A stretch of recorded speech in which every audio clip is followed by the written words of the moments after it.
Hujan deras mengguyur sore itu, tapi tak ada yang menjemput Nenek Ratmi yang terbaring lemah di dipan bambu. Ponselnya sudah 3 kali mencoba menghubungi Budi, anak semata wayangnya. Tak diangkat. Di ruang rapat yang hangat, Budi melirik layar ponsel yang bergetar, lalu mematikan suaranya. Ia pikir ibu akan baik-baik saja, seperti biasa. Ia tidak tahu bahwa di rumah tua itu, ibunya hanya bisa berbisik di antara rintik hujan. "Bud, ibu kangen." Sementara di kejauhan, ambulans melaju kencang, tapi bukan untuknya, bukan hari ini. Atau justru hari ini?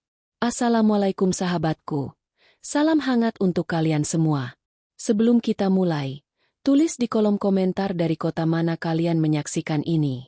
Bagi yang like dan subscribe, semoga Allah mudahkan segala urusannya, dilapangkan rezekinya, sehatkan badan, dan dikabulkan semua hajat kalian.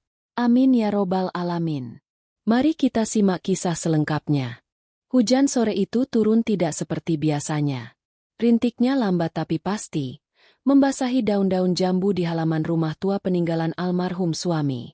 Nenek Ratmi terbaring di dipan bambu kesayangannya. Dari balik jendela, ia bisa melihat jalan setapak yang biasa dilalui anak-anaknya dulu pulang sekolah. Kini, jalan itu sepi. Hanya sesekali dilewati tetangga yang buru-buru berteduh. Sejak pagi, nenek sudah merasakan badannya tidak enak. Kepala terasa berat, dadanya sesak. Tapi ia hanya memejamkan mata sambil memegang foto usang di dalam figura kayu. Foto pernikahannya dengan almarhum. Foto ketika anak-anaknya masih kecil. Foto ketika rumah ini masih ramai oleh tawa. Di dapur, panci berisi sayur asem sudah dingin sejak siang. Nenek tidak sempat makan. Ia hanya mampu merebahkan diri. Hari ini Sari belum telepon, gumamnya lirih, merujuk pada anak bungsunya yang tinggal di kota. Budi juga sibuk, pasti. Budi adalah anak tunggalnya, satu-satunya yang masih tinggal satu kota. Selebihnya, anak-anak Nenek Ratmi merantau di pulau lain. Budi bekerja sebagai manajer di sebuah perusahaan logistik. Pekerjaannya tidak pernah kenal waktu. Pagi buta sudah berangkat, malam baru pulang. Kalau ada kabar mendesak, tengah malam pun ia harus keluar rumah. Nenek memaklumi. Ia tahu Budi bekerja keras untuk keluarganya, untuk istri dan kedua anaknya yang masih sekolah. Tapi kadang, di sore-sore seperti ini, nenek hanya ingin ditemani, sekadar mendengar suara anaknya bercerita tentang hari itu. Hujan semakin deras. Angin masuk lewat celah-celah jendela, membuat nenek menggigil. Tubuhnya panas, tapi keringat dingin mengucur di pelipis. Ia mencoba bangun untuk mengambil selimut, tapi kepalanya pusing 7 keliling.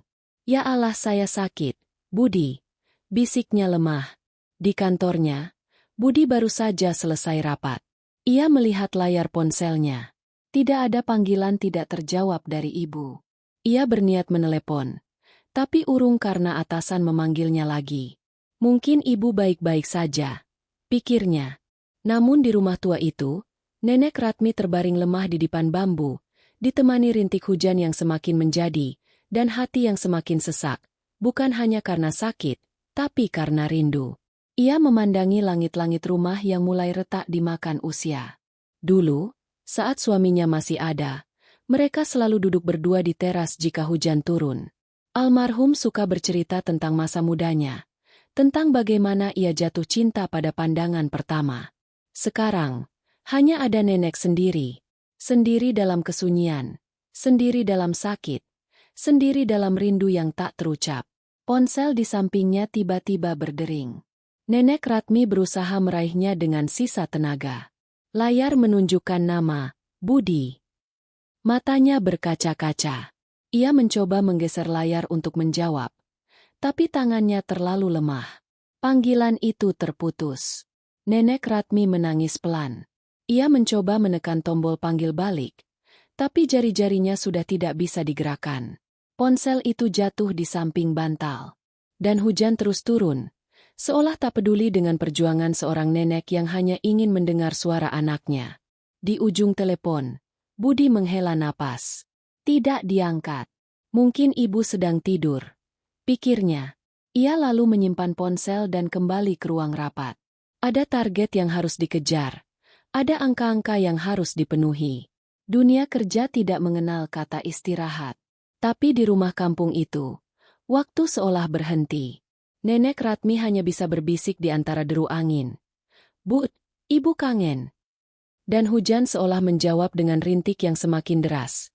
Seolah ikut menangis melihat kesunyian yang membungkus rumah tua itu. Hujan belum reda. Langit semakin gelap. Padahal baru jam 4 sore.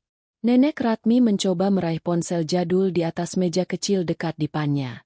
Tangannya gemetar. Sulit menggapai. Setelah beberapa kali mencoba, akhirnya jemarinya menyentuh ponsel itu. Dengan sisa tenaga, ia menekan kontak Budi. Tut tut tut. Panggilan tersambung, tapi tidak diangkat. Budi sedang memimpin rapat dadakan. Ponselnya dalam mode senyap. Ia hanya melirik sekilas layar yang menyala. Melihat nama, "Ibu," muncul, lalu mengabaikannya. "Nanti saya telepon balik," pikirnya. Nenek Ratmi menarik napas panjang. Ia mencoba lagi. Sekali lagi. Tidak diangkat. Ketiga kalinya. Masih sama. Air mata nenek menetes pelan. Bukan marah. Bukan kecewa. Ia tahu Budi sibuk. Tapi sakit di tubuh dan sepi di hati. Ketika tidak ada yang menjawab panggilan, terasa begitu berat. Ia mencoba menghubungi Sari, anak bungsunya di luar kota. Pesan pendek diketik dengan jari yang sulit digerakkan. "Sai, ibu sakit." Tapi pesan itu tidak terkirim. Jaringan di kampung memang sering bermasalah kalau hujan. Tanda centang 1. Tidak kunjung berubah jadi 2. Nenek Ratmi menyerah. Ponsel diletakkan di samping bantal. Ia memandangi foto-foto di dinding. Foto Budi saat diwisuda. Foto pernikahan anak-anaknya. Foto cucu-cucu yang wajahnya mulai pudar dari ingatan karena jarang bertemu. "Ibu pengin peluk kalian semua." Rintihnya lirih. Sementara di kota, Sari yang sedang sibuk dengan anak-anaknya tidak menyadari ada sesuatu yang salah. Ia hanya berpikir, mungkin ibu sedang tidur, mungkin besok pagi baru ditelepon. Hidup di perantauan penuh dengan kesibukan. Ada sekolah anak, ada pekerjaan rumah, ada tuntutan sebagai istri dan ibu. Sari sering merasa bersalah karena jarang pulang, tapi selalu berpikir akan ada waktu.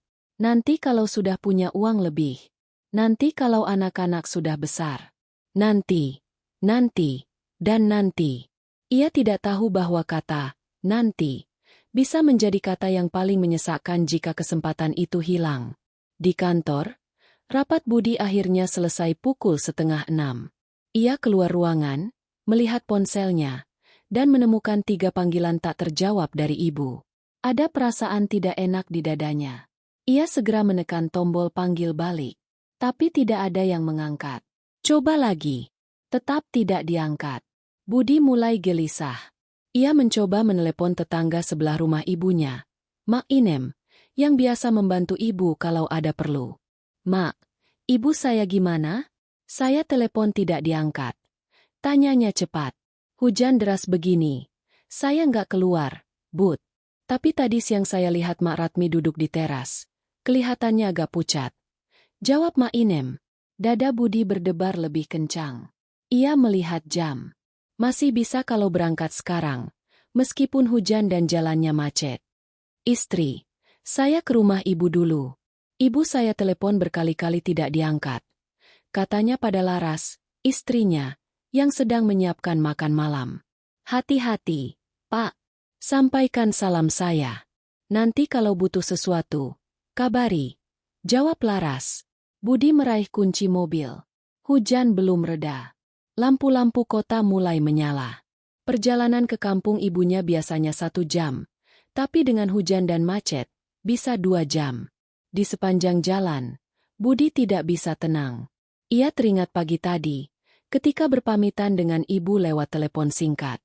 Ibu cuma bilang, "Kerja yang baik, Nak. Jaga kesehatan." Suaranya biasa saja. Tapi kenapa tiba-tiba telepon 3 kali? Ya Allah, semoga ibu baik-baik saja. Doanya dalam hati. Di rumah tua itu, Nenek Ratmi sudah tidak sadar.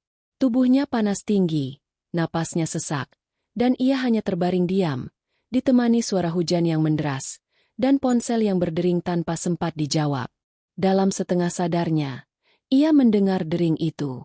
Ia ingin menjawab, ingin bilang pada Budi kalau ia di sini, sakit dan butuh pertolongan.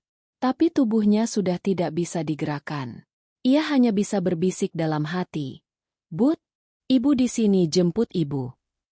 Dan air mata terakhir jatuh di pelipisnya sebelum ia benar-benar kehilangan kesadaran. Mobil Budi melaju di jalan yang mulai sepi. Hujan deras mengguyur kaca depan, membuat wiper bekerja cepat. Lampu-lampu kota perlahan tertinggal, digantikan pemandangan sawah dan kebun yang mulai gelap. Jalanan licin. Budi harus ekstra hati-hati. Setiap lampu merah terasa lama. Setiap kemacetan kecil membuat dadanya semakin tidak karuan. Ia mencoba menelepon ibunya lagi. Sekali, 2 kali, 3 kali. Tidak diangkat. "Bu, angkat teleponnya, Bu." Gumamnya cemas. Ia menelepon Mak Inem lagi. "Mak, saya masih di jalan.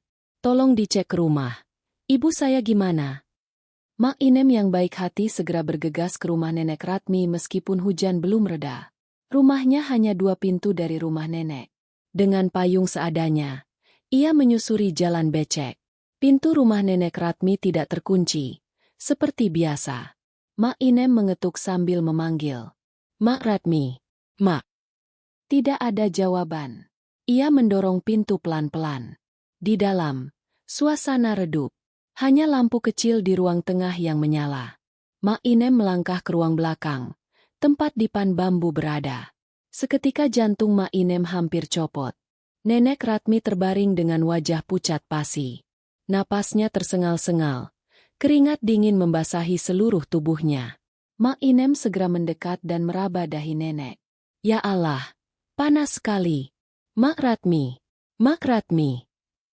Nenek Ratmi hanya mengerang lemah. Matanya setengah terbuka. Mak Inem segera mengambil ponselnya dan menelepon Budi. "Bud, cepat. Ibumu sakit parah. Panas tinggi. Tidak sadar." Budi yang mendengar itu, kakinya langsung menginjak pedal gas lebih dalam. Padahal jarak masih sekitar setengah jam. "Mak, tolong jaga ibu dulu. Saya usahakan cepat sampai." Balasnya dengan suara bergetar. Di dalam mobil, air mata Budi tiba-tiba jatuh. Ia tidak bisa membayangkan kalau sesuatu terjadi pada ibunya. Semua kenangan masa kecil melintas cepat. Ibunya yang selalu bangun paling pagi untuk menyiapkan sarapan. Ibunya yang menjahitkan baju untuk pentas seni di sekolah. Ibunya yang menangis ketika ia merantau ke kota untuk kuliah. "Maafkan Budi, Bu." Budi datang. Setengah jam terasa seperti setahun. Ketika akhirnya mobilnya memasuki kampung, jalan mulai tergenang air. Ia memarkir mobil agak jauh karena jalan ke rumah ibunya terlalu sempit. Tanpa payung, ia berlari menembus hujan deras. Baju basah kuyup, rambut lepek. Budi masuk ke rumah ibunya. Di dalam, Mak Inem sedang mengompres Nenek Ratmi dengan kain basah. "Bud, cepat, bawa ke rumah sakit." Budi menghampiri ibunya. Melihat kondisi ibunya yang sangat lemah, hatinya hancur. Tubuh ibunya panas sekali. Napasnya seperti orang kehabisan udara. "Bu, ibu." Budi jemput. Bisiknya sambil mengusap wajah ibunya. Nenek Ratmi membuka mata sedikit. Samar-samar ia melihat wajah anaknya. Bibirnya bergerak, tapi suaranya hampir tidak terdengar. "Bud, ibu kangen." Budi menangis. Ia tidak sanggup berkata-kata. Dengan hati-hati, ia menggendong ibunya yang ringan sekali, lebih ringan dari terakhir kali ia menggendongnya. "Kita ke rumah sakit, Bu. Ibu pasti sembuh." Mak Inem membantu membukakan payung. Hujan masih deras, membasahi mereka berdua. Tapi Budi tidak peduli. Yang penting ibunya segera mendapat pertolongan. Di dalam mobil, Nenek Ratmi terbaring di kursi belakang. Budi mengatur posisi senyaman mungkin, lalu melaju ke rumah sakit terdekat di kota. Jarak tempuh sekitar 1 jam. Di sepanjang jalan, Budi terus mengajak ibunya bicara, Takut kalau ibunya tertidur dan tidak bangun lagi. Ibu, jangan tidur dulu. Sebentar lagi sampai. Nanti kita ketemu dokter. Ibu pasti sembuh.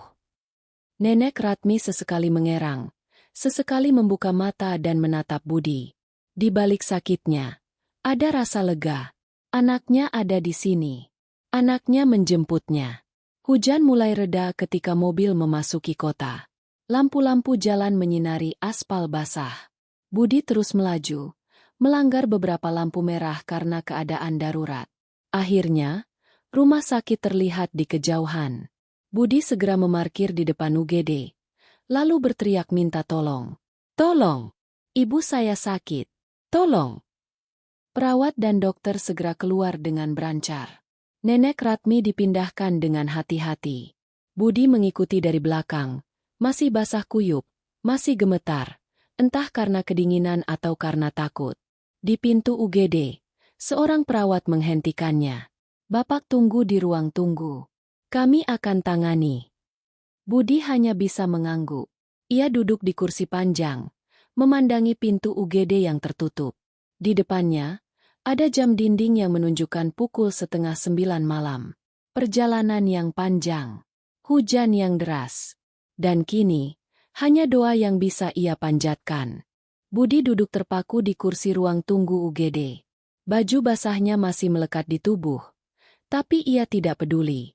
Matanya terus tertuju pada pintu yang beberapa kali terbuka. Tempat perawat keluar masuk dengan langkah tergesa.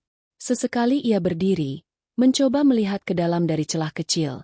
Tapi tidak ada yang bisa dilihat selain lorong panjang berwarna putih. Ponselnya berdering.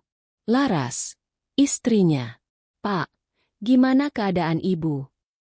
Masih di UGD, Bu. Belum tahu. Jawab Budi dengan suara serak. Aku ke sana ya, Pak? Bawa baju ganti buat Bapak. Iya, hati-hati. Jalan masih licin. Setengah jam kemudian, Laras datang. Ia membawa baju kering dan segelas kopi hangat. Budi tersenyum tipis. Meskipun hatinya masih kacau. Makasih, Bu. Udah, ganti baju dulu. Nanti Bapak sakit juga. Budi masuk ke toilet, mengganti bajunya, lalu kembali duduk di samping Laras. Mereka berdua menunggu dalam diam, sesekali berdoa dalam hati. Pukul 10 malam, pintu UGD terbuka. Seorang dokter keluar dengan wajah ramah. Bapak dari keluarga Ibu Ratmi. Budi segera berdiri. Saya, Dok, anaknya. Ibu mengalami pneumonia, infeksi paru-paru, ditambah demam tinggi dan dehidrasi. Tapi kondisinya sudah stabil. Kami akan rawat di ruang isolasi dulu untuk observasi. Bisa saya temui, Dok? Nanti malam boleh. Tapi sebentar saja. Ibu butuh istirahat. Budi mengangguk lega. Setidaknya ibunya selamat. Ketika akhirnya diperbolehkan masuk, Budi melihat ibunya terbaring dengan selang infus di tangan dan alat bantu napas di hidung. Wajahnya masih pucat, tapi napasnya lebih tenang. Budi mendekat, meraih tangan ibunya yang dingin. Bu, Budi di sini. Nenek Ratmi membuka mata. Samar-samar ia melihat wajah anaknya. Bibirnya tersenyum lemah.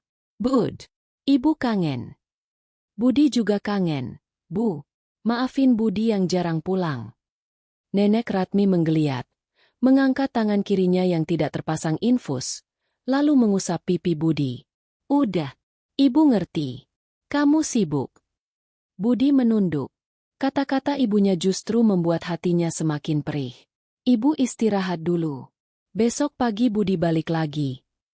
Nenek mengangguk pelan. Matanya mulai terpejam. Budi keluar dari ruangan dengan perasaan campur aduk. Lega karena ibunya selamat. Tapi sedih karena sadar betapa jarangnya ia ada di sisi ibunya. Malam itu, Budi dan Laras memutuskan pulang sebentar untuk mengganti pakaian dan membereskan pekerjaan. Tapi berjanji akan kembali pagi-pagi. Di rumah, Budi tidak bisa tidur. Ia terus memikirkan ibunya. Ia ingat masa kecil, ketika ibunya selalu ada di setiap acara sekolahnya. Ketika ia demam, ibunya tidak tidur semalaman untuk mengompres. Ketika ia lulus SD, ibunya menangis bahagia. Dan sekarang, ketika ibunya sakit parah, ia bahkan tidak mengangkat teleponnya. Laras yang terbangun melihat suaminya termenung di ruang tamu, ikut duduk di sampingnya. "Pak, ibu pasti baik-baik saja." "Bu, saya jahat ya? Ibu telepon 3 kali. Saya tidak angkat. Bapak sedang rapat. Bapak tidak tahu." "Tapi saya harusnya tahu, Bu. Ibu saya tidak pernah telepon 3 kali kalau tidak penting. Selama ini saya pikir ibu baik-baik saja. Tapi saya tidak pernah benar-benar tahu karena saya jarang pulang." Laras merangkul suaminya. "Besok kita rawat ibu dengan baik. Ini peringatan buat kita semua." Budi mengangguk. Malam itu ia berjanji dalam hati, tidak akan mengabaikan ibunya lagi. Pagi hari, Budi sudah kembali ke rumah sakit. Ia membawa sekotak bubur ayam kesukaan ibunya. Tapi ketika masuk ke ruang rawat, ia melihat ibunya sedang tersenyum, dilayani perawat yang dengan sabar menyuapi sarapan. "Selamat pagi, Bu." Sapa Budi canggung. "Bud, kamu sudah datang." Nenek Ratmi tampak lebih segar, meskipun masih lemah. "Iya, Bu. Bawa bubur kesukaan ibu. Tapi kayaknya ibu sudah dikasih makan." Perawat itu tersenyum. "Sudah, Pak. Ibu lahap sekali makannya." "Sehat, Ibu." Nenek Ratmi tertawa kecil. "Makasih, Mbak Perawat. Baik banget." Budi duduk di kursi samping ranjang. Ia memperhatikan ibunya yang tampak nyaman dengan perawat-perawat yang datang silih berganti. Setiap kali ada perawat masuk, Nenek Ratmi selalu menyapa dengan ramah, bahkan kadang mengobrol kecil. "Bu, kok ibu betah banget di sini?" canda Budi setengah serius. Nenek Ratmi diam sebentar, lalu menjawab pelan. "Iya, di sini diperhatikan. Nak, setiap mau minum, ada yang bantu. Kalau mau ke kamar mandi, dituntun. Kalau kedinginan, selimut langsung diganti." Budi tersentak. Kata-kata ibunya seperti pisau yang menusuk pelan. Di rumah, ibu sendiri. Kalau mau minum, ibu yang ambil sendiri. Kalau jatuh, ya sudah, ibu bangun sendiri. Di sini ada yang peduli. Budi menunduk dalam-dalam. Ia tidak sanggup menatap mata ibunya. "Maafin Budi, Bu." Nenek Ratmi mengusap kepala Budi. "Bukan salahmu, Nak. Ibu tahu kamu sibuk. Cuma, ibu seneng aja dirawat. Rasanya seperti punya anak lagi." Hari itu, Budi tidak banyak bicara. Ia hanya duduk di samping ibunya, menemani, sesekali mengambilkan air, atau sekadar memijat kaki ibunya yang pegal. Tapi di dalam hatinya, ada perasaan bersalah yang menggunung. Sepanjang hari, Nenek Ratmi lebih banyak tersenyum. Perawat-perawat muda itu sering mampir untuk sekadar menyapa, mengecek tensi, atau mengajaknya mengobrol. Ada satu perawat bernama Susi yang paling disukai nenek. Setiap kali masuk, selalu bercerita tentang anaknya yang masih balita, dan nenek dengan antusias mendengarkan. "Mbak, anaknya sudah bisa jalan belum?" tanya nenek suatu kali. "Udah, Bu. Malah lari-lari, susah dikejar," jawab Susi sambil tertawa. "Wah, itu tandanya sehat. Dulu anak saya Budi juga begitu. Lincah sekali. Sekarang sudah besar, sibuk kerja." Susi tersenyum. "Ibu pasti bangga punya anak seperti Pak Budi." "Bangga sih, Mbak. Tapi ya kadang kangen." Percakapan itu didengar Budi dari luar kamar.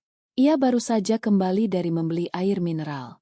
Ia berhenti sejenak, mendengar ibunya bicara tentang dirinya. Ada nada rindu yang begitu dalam dari suara ibunya. Rindu yang selama ini tidak pernah ia sadari. Sore harinya, Budi harus pergi sebentar karena ada urusan kantor yang tidak bisa ditinggalkan. Ia pamit pada ibunya. "Ibu, Budi balik lagi nanti malam, ya?" "Iya, Nak. Hati-hati." Tapi ketika Budi sudah pergi, Nenek Ratmi kembali tersenyum, bukan karena sedih ditinggal, tapi karena tahu sebentar lagi perawat malam akan datang, dan ia akan punya teman ngobrol lagi. Susi yang kebetulan masuk untuk ganti shift sore tersenyum melihat nenek. Ibu kok senyum-senyum sendiri? Iya, Mbak. Ibu seneng di sini. Susi tertawa. Wah, pasien biasanya pada pengin cepet-cepet pulang. Ibu malah betah. Nenek Ratmi tidak menjawab. Ia hanya memandang keluar jendela, melihat langit sore yang cerah setelah hujan semalam. Di rumah sakit ini, untuk pertama kalinya dalam waktu yang lama, ia merasa tidak kesepian. Di luar, Budi duduk di mobilnya sebelum menyalakan mesin. Ia memandangi gedung rumah sakit itu lama. Di dalam sana, ada ibunya yang lebih betah dirawat daripada di rumah sendiri. Ada ibunya yang lebih bahagia ditemani perawat asing daripada menunggu anaknya pulang kerja. Maafkan aku, Bu, bisiknya. Aku akan berubah. Hari ketiga nenek Ratmi dirawat. Kondisinya semakin membaik. Dokter bilang mungkin 2 hari lagi sudah boleh pulang. Budi datang setiap pagi sebelum kerja, sore setelah kerja, dan malam sebelum tidur. Tapi kunjungannya selalu singkat. Kadang hanya setengah jam, kadang 1 jam jika tidak terlalu sibuk. Ponselnya terus berdering. Laptopnya selalu dibuka di samping ranjang ibunya. Nenek Ratmi memaklumi. Tapi diam-diam, ia lebih menikmati saat-saat ketika perawat Susi masuk kamar. Hari itu, Susi masuk untuk mengganti infus. Ibu, hari ini ganti infus yang baru, ya? Bentar lagi kelar. Terus boleh makan makanan biasa. Mbak Susi, ibu boleh tanya? Nenek Ratmi membuka pembicaraan. Boleh, Bu. Kok Mbak Susi sabar banget ngurusin orang tua? Capek kan? Susi tersenyum. Capek sih, Bu. Tapi ibu tahu, nenek saya dulu juga dirawat di rumah sakit. Saya lihat perawat-perawat yang rawat beliau baik banget. Sejak itu, saya ingin jadi perawat yang bisa bikin pasien merasa nyaman, seperti yang saya rasakan dulu. Nenek Ratmi terharu. Nenek saya sudah meninggal, Bu. Tapi sampai sekarang, saya ingat kebaikan perawat-perawat itu. Jadi saya ingin meneruskan kebaikan itu. Budi yang sedang mengetik di laptopnya, tiba-tiba berhenti. Ia mendengar percakapan itu. Jadi ibu di sini jangan sungkan, ya? Kalau butuh apa-apa, panggil saja. Saya senang bisa membantu. Lanjut Susi. Setelah Susi keluar, Budi menutup laptopnya. Ia memandang ibunya. Ibu, seneng ya sama Mbak Susi? Iya. Nak, dia baik. Perhatian. Budi menghela napas. Ibu, Budi mau tanya sesuatu. Selama ini, ibu ngerasa kesepian. Nenek Ratmi terdiam. Pertanyaan itu tidak pernah ia duga akan keluar dari mulut anaknya. Ia menatap Budi lama, lalu menjawab dengan suara lirih. Setiap hari, Nak. Udara di ruangan itu terasa berhenti. Ibu nggak pernah bilang. Suara Budi bergetar. Kamu sibuk, Nak. Ibu nggak mau ganggu. Ibu pikir, ini sudah jalan hidup. Anak-anak sukses. Ibu sendiri di rumah. Tapi ya, kadang malam, ibu duduk di teras. Lihat bulan. Ingat almarhum bapakmu. Ibu nangis sendiri. Budi menunduk. Tangannya menggenggam erat tangan ibunya. Ibu maafin Budi. Udah, Nak. Ibu nggak marah. Ibu cuma seneng sekarang. Dirawat. Ada yang ngobrol. Ada yang perhatian. Malam itu, Budi tidak pulang cepat. Ia duduk di samping ibunya sampai ibunya tertidur. Ia memandangi wajah tua yang penuh keriput itu. Dan untuk pertama kalinya ia sadar, ibunya bukan lagi perempuan kuat yang dulu selalu tersenyum meskipun kelelahan. Ibunya sudah tua. Sendiri. Dan selama ini, ia sibuk menjadi anak yang sukses, tapi lupa menjadi anak yang hadir. Di ruang perawat, Susi sedang menulis laporan. Budi mendekat. Mbak Susi, boleh minta waktu sebentar? Susi mengangguk. Makasih ya, Mbak. Sudah rawat ibu saya dengan baik. Saya baru sadar kalau ibu saya butuh perhatian, bukan cuma uang. Susi tersenyum lembut. Saya hanya melakukan tugas, Pak. Tapi kalau boleh saran, jangan tunggu sampai ibu sakit baru kita perhatikan. Kadang, kehadiran kita lebih berharga daripada apapun. Budi mengangguk pelan. Kata-kata itu terpatri dalam hatinya. Malam itu ia pulang dengan tekad bulat. Esok ia akan bicara pada istrinya. Ada keputusan besar yang harus diambil. Hari kelima perawatan. Dokter mengizinkan Nenek Ratmi berjalan-jalan kecil di taman rumah sakit, ditemani keluarga. Budi yang kebetulan sedang dinas luar kota pagi itu, meminta istrinya, Laras, untuk menemani ibunya. Laras setuju. Ia membawa bekal makanan kesukaan nenek dan mengajak kedua anaknya, Nisa dan Bima, ikut serta. "Eyang, ayo jalan-jalan," seru Nisa riang. Nenek Ratmi tersenyum lebar melihat kedua cucunya. Sudah berbulan-bulan ia tidak bertemu mereka karena kesibukan sekolah dan kegiatan anak-anak. Di taman, mereka duduk di bangku kayu di bawah pohon rindang. Matahari sore hangat, tidak terlalu panas. Bima yang duduk di samping nenek tiba-tiba bertanya, "Eyang, kok Eyang seneng di rumah sakit sih? Temenku bilang rumah sakit serem." Nenek Ratmi tertawa kecil.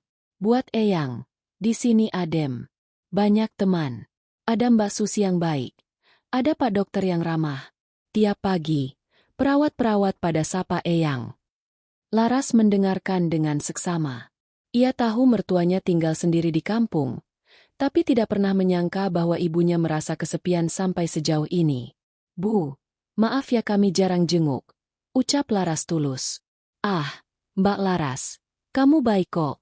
Tiap lebaran pasti ke rumah. Cuma, ya itu, ibu di rumah sendiri. Kadang seminggu nggak ada yang ngajak ngobrol." Nisa yang masih kecil merangkul neneknya. "Eyang, kalau Eyang sudah sembuh, ikut kami aja di rumah. Kan ada Nisa temenin." Nenek Ratmi tersenyum haru.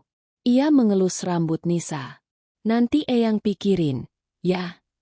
Sore itu, di taman rumah sakit, Nenek Ratmi merasa bahagia. Bukan karena sembuh dari sakit, tapi karena untuk pertama kalinya dalam waktu lama, ia merasa menjadi bagian dari keluarga lagi. Sementara itu, di perjalanan pulang dari dinas luar, Budi terus memikirkan percakapannya dengan Susi kemarin. Ia mengambil keputusan. Sesampainya di rumah sakit malam itu, ia langsung menemui ibunya yang sudah kembali ke ruang rawat. "Ibu, Budi mau omong." Nenek Ratmi menatap anaknya penuh tanya. "Ibu, kalau ibu sembuh nanti, gimana kalau ibu pindah ke rumah Budi aja? Tinggal sama kami." Nenek Ratmi terkejut. Ia tidak menyangka anaknya akan mengajukan hal itu. "Bud, rumah ibu di kampung. Ibu bisa sewakan atau ada tetangga yang jagain. Tapi Budi nggak mau ibu sendiri lagi. Budi egois selama ini. Budi sibuk kerja. Lupa kalau ibu butuh ditemani." Nenek Ratmi terdiam. Air matanya jatuh pelan. "Bud, ibu nggak mau ngerepotin." "Ibu nggak pernah repot, Bu. Justru Budi yang selalu merepotkan ibu sejak kecil. Sekarang giliran Budi jagain ibu." Nenek Ratmi memeluk anaknya. Untuk pertama kalinya dalam bertahun-tahun, ia menangis di pelukan Budi. "Makasih, Nak." Di luar ruangan, Susi yang sedang lewat melihat pemandangan itu. Ia tersenyum, lalu melanjutkan langkahnya. Ada rasa haru di hatinya melihat seorang anak yang akhirnya sadar sebelum semuanya terlambat. Malam itu, Nenek Ratmi tidur dengan damai. Ia tidak sendiri lagi. Ia punya anak yang mau menjaganya. Ia punya keluarga yang menantinya di rumah. Hari ke-7. Nenek Ratmi sudah boleh pulang besok. Dokter bilang kondisinya membaik, infeksi paru-parunya sembuh, dan tensinya stabil. Budi sibuk mempersiapkan kamar untuk ibunya di rumah. Laras membantu membersihkan kamar tamu, membeli tempat tidur yang nyaman, dan memasang televisi kecil agar ibunya tidak bosan. Sore itu, Nenek Ratmi duduk di ranjangnya, membaca buku doa tua peninggalan almarhum suami. Pintu kamar terbuka. Budi masuk dengan senyum lebar. "Ibu, ada tamu." "Tamu? Siapa, Nak?" Dari balik pintu, muncul dua orang. Satu wanita dengan rambut sebahu, satu pria berkacamata. Nenek Ratmi terbeliak. Buku doanya jatuh. "Sari, Johan. Kedua anaknya yang merantau di luar kota itu berdiri di depan pintu dengan senyum dan air mata. Ibu. Sari berlari memeluk ibunya erat. Johan menyusul, memeluk mereka berdua. Nenek Ratmi menangis haru. Sudah hampir 3 tahun ia tidak bertemu Sari. Hampir 5 tahun tidak bertemu Johan yang merantau ke Papua. Kok kalian bisa ke sini? Tanyanya antara tangis dan tawa. Budi yang kabari. Bu. Katanya ibu sakit. Kami langsung ambil tiket. Jawab Johan. Sari mengusap air mata ibunya. Maafin kami, Bu. Jarang pulang. Maafin kami. Nenek Ratmi menggeleng. Udah. Yang penting kalian di sini sekarang. Malam itu, ruang rawat Nenek Ratmi ramai. Johan bercerita tentang pekerjaannya di Papua. Sari bercerita tentang anak-anaknya yang baru masuk SD. Nenek Ratmi mendengarkan dengan mata berbinar. Sesekali tertawa, sesekali menangis. Budi duduk di pojok, tersenyum melihat kebahagiaan ibunya. Laras di sampingnya menggenggam tangannya. Terima kasih sudah mengabari mereka, Pak, bisik Laras. Iya, Bu. Biar ibu tahu, anak-anaknya sayang sama dia. Perawat Susi yang masuk untuk cek tensi terakhir malam itu tersenyum melihat ruangan yang penuh kehangatan. Wah, ibu dikelilingi keluarga semua. Senang ya, Bu? Nenek Ratmi mengangguk bahagia. Iya, Mbak. Ini hadiah terindah buat ibu. Malam itu, untuk pertama kalinya dalam puluhan tahun, Nenek Ratmi tidur dengan tenang, dikelilingi oleh semua anaknya. Tawanya masih terdengar meskipun pintu kamar sudah tertutup. Bergema di lorong rumah sakit yang biasanya sunyi. Susi berjalan melewati kamar itu dan tersenyum. Ia senang melihat pasiennya bahagia. Tapi di sudut hatinya, ada rasa haru. Ia ingat neneknya dulu, yang juga pernah dirawat di rumah sakit seperti ini. Ia ingat bagaimana ia berjanji akan menjadi perawat yang baik. Dan malam ini, janji itu terasa semakin nyata. Di dalam kamar, Sari memegang tangan ibunya. Bu, kami janji akan lebih sering pulang. Nggak akan lama-lama lagi. Johan mengangguk. Iya, Bu. Johan juga. Maafkan kami. Nenek Ratmi tersenyum. Ibu sudah maafkan kalian dari dulu. Yang penting kalian bahagia di rantau. Tapi ya, kangen itu tetap ada. Ibu, mulai sekarang kita buat grup keluarga. Setiap malam minggu kita video call bareng. Usul Sari. Setuju, kata Johan. Budi tersenyum. Nanti saya yang atur jadwalnya. Malam itu, keluarga itu berjanji untuk tidak terpisah lagi oleh jarak dan kesibukan. Mereka sadar, kebahagiaan orang tua bukan dari uang atau barang mewah, tapi dari kehadiran dan perhatian anak-anaknya. Pagi hari yang cerah, Nenek Ratmi sudah diizinkan pulang. Budi dan Laras datang lebih pagi untuk mengurus administrasi. Sari dan Johan juga ikut, membantu membereskan barang-barang ibunya. Sebelum meninggalkan ruangan, Nenek Ratmi minta diantarkan ke ruang perawat. Ia ingin berpamitan dengan Susi dan teman-teman perawat yang selama ini merawatnya. Selamat pagi, Mbak Susi. Susi yang sedang menulis laporan menoleh dan tersenyum. Selamat pagi, Ibu. Sudah siap pulang? Siap, Mbak. Tapi, Ibu sedih juga. Mau ninggalin sini? Susi tertawa. Ibu unik, nih. Biasanya pasien seneng kalau boleh pulang. Nenek Ratmi meraih tangan Susi. Mbak, makasih ya sudah rawat Ibu dengan baik. Ibu nggak akan lupa kebaikan Mbak. Susi terharu. Ibu juga baik. Ibu selalu sabar dan ramah sama kami. Itu yang membuat kami senang merawat Ibu. Johan yang berdiri di samping ibunya, ikut berterima kasih. Sari juga menyalami Susi satu persatu. Di lobi rumah sakit, Budi sudah menyiapkan mobil. Nenek Ratmi duduk di kursi roda yang didorong Sari. Sesampainya di pintu keluar, ia menoleh sekali lagi ke arah rumah sakit. Makasih, rumah sakit. Makasih sudah jadi rumah sementara buat Ibu. Di dalam mobil, perjalanan menuju rumah Budi tidak terasa lama.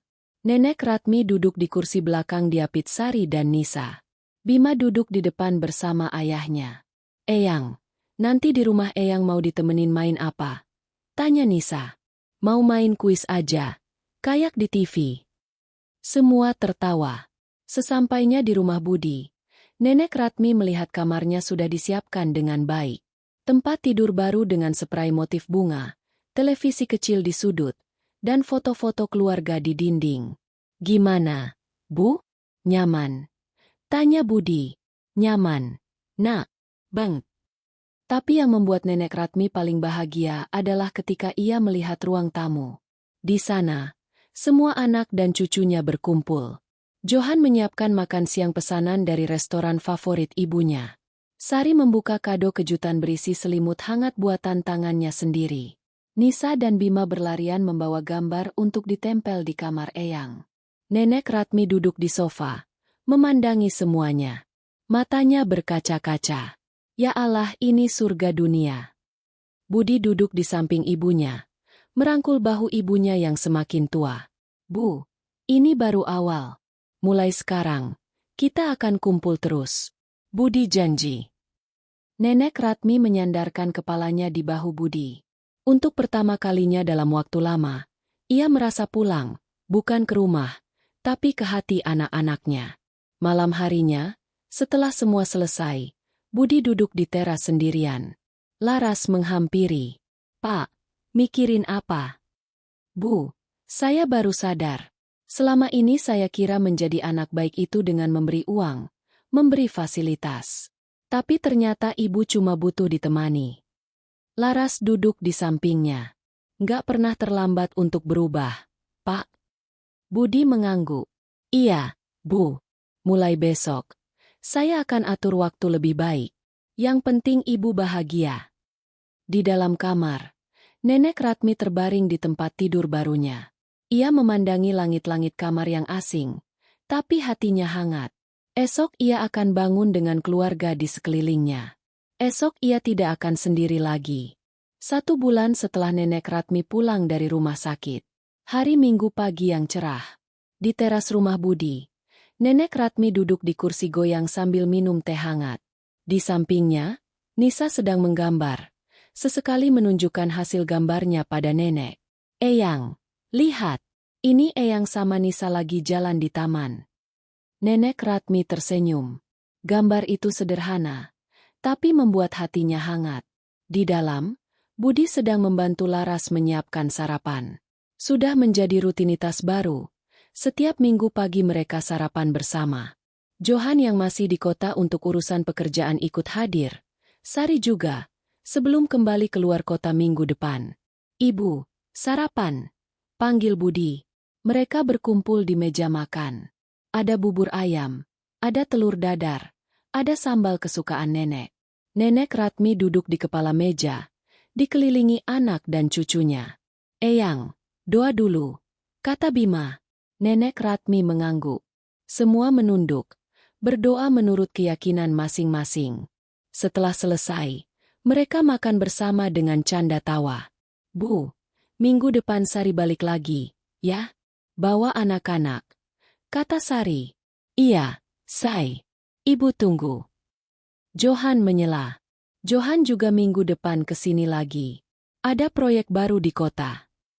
Wah, ramai terus dong rumah ini, kata Laras tersenyum. Nenek Ratmi tersenyum bahagia. Ia tidak pernah membayangkan akan punya hari-hari seperti ini. Dulu, rumahnya sepi. Kini, rumahnya selalu ramai. Dulu, ia hanya punya kenangan.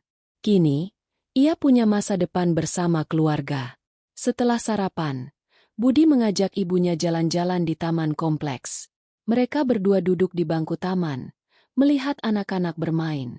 Ibu, Budi mau bilang sesuatu. Nenek Ratmi menatap anaknya. Budi minta maaf, Bu, untuk semua waktu yang Budi sia-siakan. Untuk semua panggilan yang tidak Budi angkat. Untuk semua hari di mana ibu sendiri di rumah.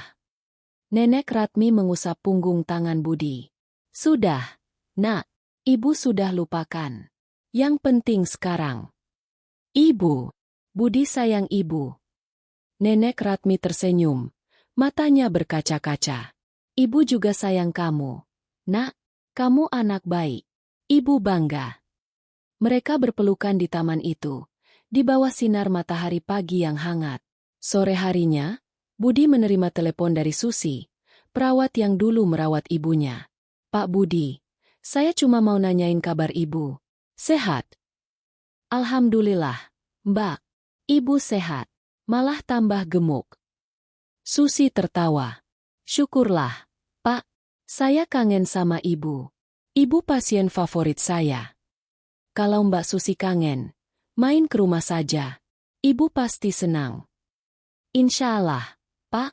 Nanti kalau ada waktu. Setelah telepon selesai, Budi berpikir. Ia mengambil ponselnya dan menulis pesan di grup keluarga. Teman-teman, gimana kalau 2 minggu lagi kita adakan acara syukuran? Ibu sudah sehat. Kita kumpul keluarga besar. Makan-makan. Saya yang traktir. Jawaban langsung berdatangan. Sari, setuju. Aku bawa kue kesukaan ibu. Johan, aku bawa ikan segar dari Papua. Laras, aku yang siapin tempat. Nisa, Eyang, Nisa mau bantu masak. Bima, aku mau jadi fotografer. Nenek Ratmi yang melihat ponsel Budi ikut tersenyum. Ia tidak menyangka, sakitnya justru membawa berkah. Keluarganya yang dulu terpisah jarak, kini semakin dekat. Rumah yang dulu sunyi, kini selalu ramai. Malam harinya, Nenek Ratmi duduk di teras, memandang langit malam yang penuh bintang. Ia teringat suaminya. Pak, anak-anak kita baik semua. Mereka sayang sama ibu. Doakan kami selalu. Ya. Budi yang keluar mencari ibunya, ikut duduk di sampingnya. Ibu ngobrol sama bapak. Iya, Nak. Ibu cerita kalian baik-baik semua. Budi merangkul ibunya. Ibu, terima kasih sudah menjadi ibu terbaik buat kami. Nenek Ratmi tersenyum. Ibu juga terima kasih sudah menjadi anak-anak yang membahagiakan ibu. Malam itu, di rumah sederhana di kompleks perumahan itu, seorang nenek yang dulu lebih betah di rumah sakit karena merasa kesepian, kini tersenyum bahagia. Ia tidak perlu lagi mencari perhatian dari perawat atau orang asing. Ia punya keluarganya sendiri, yang hadir bukan karena kewajiban, tapi karena cinta. Rumah sakit mungkin tempat ia sembuh dari sakit. Tapi rumah, bersama anak-anaknya, adalah tempat ia sembuh dari kesepian. Dan di sanalah ia akan menghabiskan sisa usianya, dikelilingi tawa, canda, dan kasih sayang yang selama ini ia rindukan.